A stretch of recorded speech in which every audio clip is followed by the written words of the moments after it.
We begin with the migrant crisis today. While Mayor Eric Adams continues speaking out on the issue during his visit to Mexico and Central and South America, there is also some movement on the national level. Fox 5's Morgan McKay is in the newsroom with the very latest. Morgan.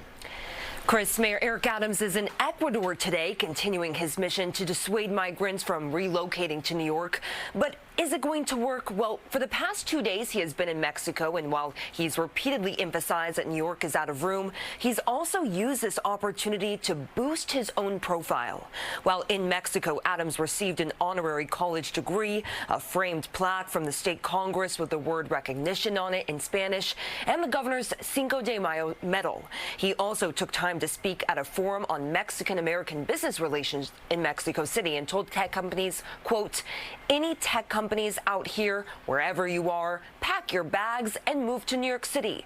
That invitation did not extend to the thousands of migrants who are making their way to the U.S. Meeting with some of the migrants living in shelters in Mexico, Adams told them to not expect to live in a five-star hotel if they travel to New York.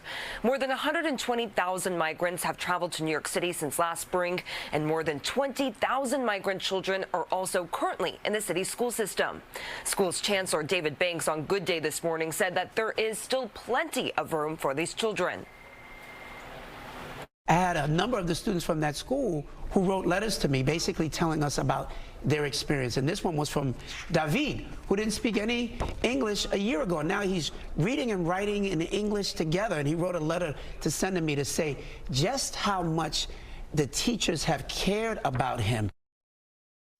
Now, while Adams was in Mexico, top White House officials were also there for talks on fentanyl trafficking, as well as surging migration and gun smuggling.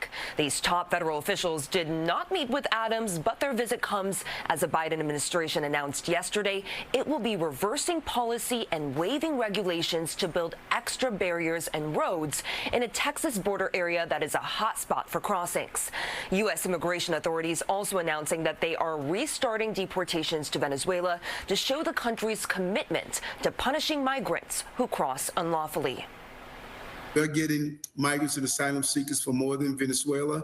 We're getting them from several regions throughout the entire globe. Now, Adams will be holding another virtual press conference later this afternoon for reporters here in New York. Tomorrow, he will also be visiting the Darien Gap, a treacherous area many migrants have to cross on their way to the U.S. Chris? All right, Morgan, thank you very much.